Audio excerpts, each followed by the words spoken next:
Nationally, there are not a lot of children's emergency departments. There's usually 1 or 2 per state, and we're the only one in Mississippi.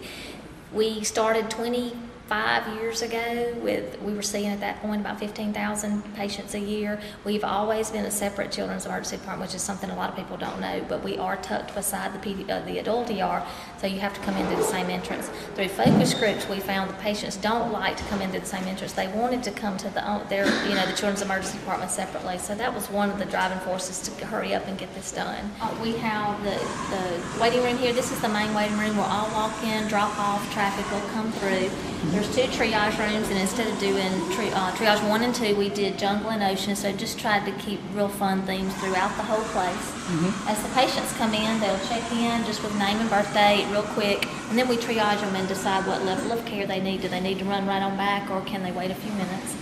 And our length of stay is lower than national average, so if they do have to wait, it's usually not for very long. Got a little point of care testing area here, but ultimately they just come on back to a room.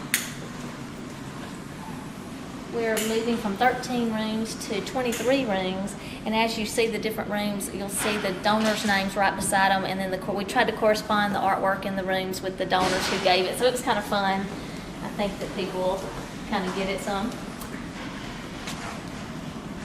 The Colonel Harlan Sanders Foundation and the Sylvia and Richard McCray Foundation were 2 of our largest donors, and they both have their name on the outside of the building. The Colonel Harlan Sanders Children's Emergency Department is the beginning, the opening part where you put all the drop-off entries. So that we have the Sylvia and Richard McCray Trauma Unit. So this is the area where the ambulance patients will come in through here. Then we have 2 of the trauma rooms, trauma 1 and 2, and they are at least 2 times bigger than our other space. Should we need to, we can take multiple patients, but we would hope to see, possibly if we have siblings in a wreck together, that we could use the same room and things like that. Sometimes that's appropriate and sometimes it's not. So we have that capability now. Good. We also need large trauma rooms for the trauma team. X-ray rolls in with their big machine, so it's... You have 10 people working on one person? Absolutely. So we have a special ortho room, and we also have a child psych room. We just try to make it a little bit safer. The gases are locked up. We'll have no anchor points that they could, but we also, a lot of times we'll do one-on-one observation so that they're not left alone. We usually have parents and that sort of thing. This is the ortho room, but really ortho can be done in any room. We'll have plenty of computers, because our computer charting starts in July or June, so we'll have those at that point. And that's hospital-wide? I mean, Yes. That's a whole new... Hospital-wide. Yeah, okay.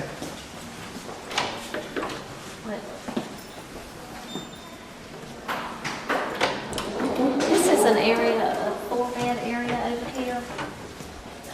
There's a small waiting area, and then 4 rooms that could be used if you wanted to do a fast-track type situation with some of the less acute children. You also could use this almost like a mini ICU and maybe put 4 patients that are waiting for inpatient beds if you're having to wait for beds.